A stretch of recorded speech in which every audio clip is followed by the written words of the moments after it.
ফজরের নামাজ পড়তে গিয়ে দেখি জামাত শুরু হয়ে গিয়েছে, আমিও গিয়ে দাঁড়িয়ে পড়লাম। প্রশ্ন হলো, 2 রাকাত সুন্নত যে বাদ পড়লো সেটা কি ফরজ নামাজের পরে পড়ব নাকি না পড়লেও চলবে? ফজরের যে 2 রাকাত সুন্নত, এই সুন্নত হলো সারা জীবনের সমস্ত সুন্নত নামাজের মধ্যে সবচেয়ে গুরুত্বপূর্ণ সুন্নত।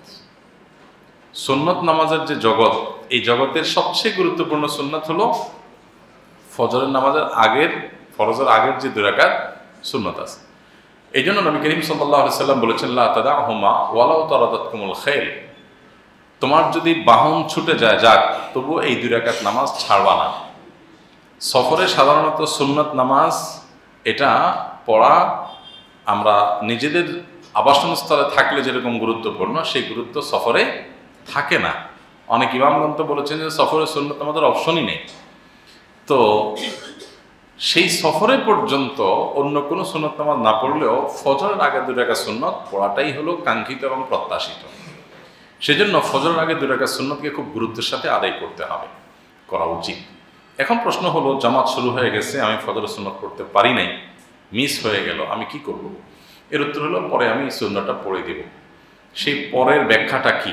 আমি কি ফজরের ফরজ নামাজের পরপর সালাম ফেরানোর পর ইমামের সাথে নামাজ শেষ করে তারপরে পড়বো, নাকি আরও দেরি করে পড়বো?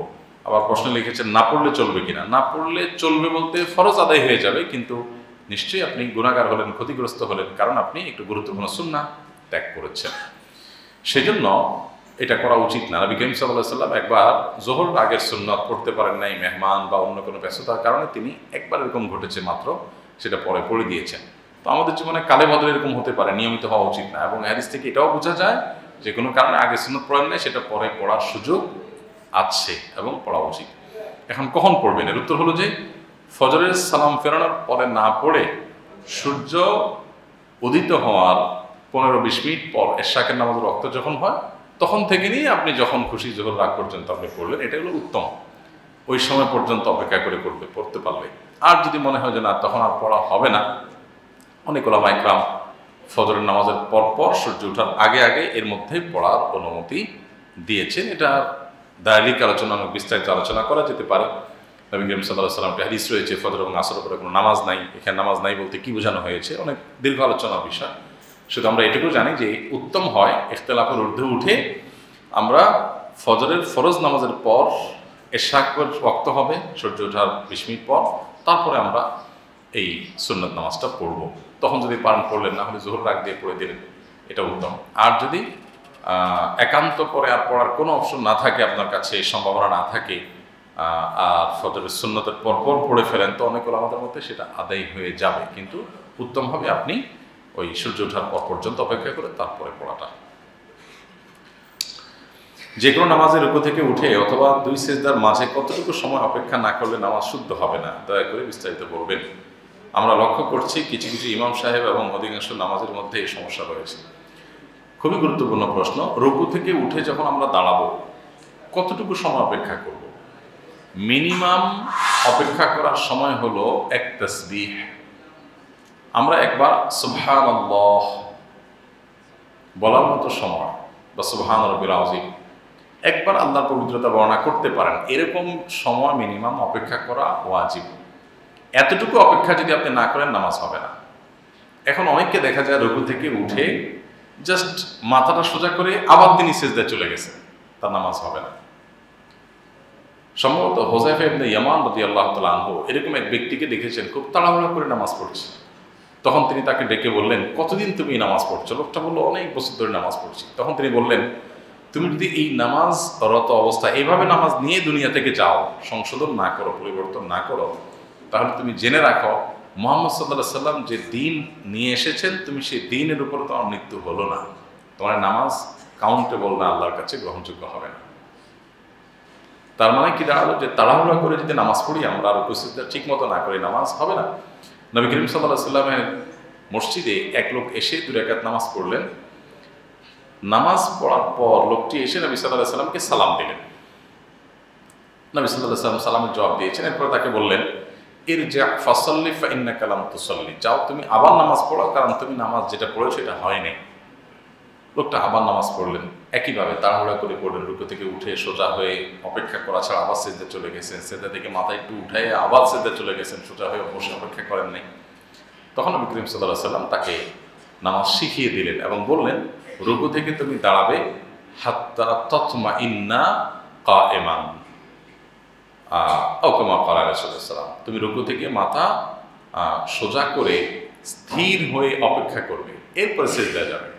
আবার সিজদা থেকে উঠে যখন তুমি বসবে, তখন তুমি বসবে যে এই বসাটা হবে প্রশান্তভাবে, সঠিকভাবে সোজা হয়ে তুমি বসবে, এরপর তুমি সিজদায় যাবে। তাহলে রুকু থেকে উঠে সোজা হয়ে দাঁড়িয়েই সাথে সাথে চলে গেলাম, সিজদা থেকে মাথাটা একটু উঠায় অর্ধেক উঠায় আবার চলে গেলাম, নামাজ হবে না। আপনাকে উঠায় সোজা টান টান করে অন্তত সুবহানাল্লাহ এটুকু বলার মতো, মানে সোজা হয়ে অন্তত টান টান হয়ে এরপরে আপনাকে যেতে হবে, সেটা হোক একবার সুবহানাল্লাহ বলার সময় পরিমাণ। তবে উত্তম হলো রুকুতে যে পরিমাণ সময় আপনি দিয়েছেন, রুকু থেকে মাথা সোজা করার পর ওইটার কাছাকাছি পরিমাণ সময় দিবেন। এই আমল তো এখন নাই বললেই চলে, এটাই হলো সুন্নাহ। কারণ হাদিসের ভাষ্য হলো কারিবা মিনহু আই কারিবা মিনার রুকু। আপনি রুকু থেকে যখন উঠবেন তখন উঠিয়ে দাঁড়িয়ে কতক্ষণ অপেক্ষা করবেন? রুকুতে যতক্ষণ ছিলেন তার কাছাকাছি। আবার সেজদা থেকে উঠে যখন বসবেন, সেজদা যতক্ষণ ছিলেন সেজদা থেকে উঠে সেজদার যে টাইমটা আপনি ব্যয় করেছেন তার কাছাকাছি সময় ব্যয় করবেন। তাহলে সোজা কথা না, 3 বার তাসবিহ পড়েছেন কমপক্ষে, সুবহান রাব্বিয়াল আলা, সুবহান রাব্বিয়াল আলা, সুবহান রাব্বিয়াল আলা, তো কমপক্ষে 2 বার বলার মতো সময় আপনাকে বসে অপেক্ষা করার নির্দেশনা দেওয়া হচ্ছে, এটা হলো উত্তম। আর যদি 2 বার না পারেন কমপক্ষে 1 বার পর্যন্ত অপেক্ষা করবেন। তাইলে এভাবে উঠেই আবার চলে যাওয়া এটা নামাজের জন্য ক্ষতিকর, বরং নামাজ হয় না। নবী সাল্লাল্লাহু আলাইহি ওয়াসাল্লাম এটাকে বলেছেন মুরগির ঠোকর মারার মতো। মুরগির ঠোকর মারতে যেরকম মুরগি কি আপনার খুশুর সাথে ঠোকর মারে? মুরগির ঠোকরে কোনো খুশু আছে? মারতেছে, একটা পর একটা মারতেছে।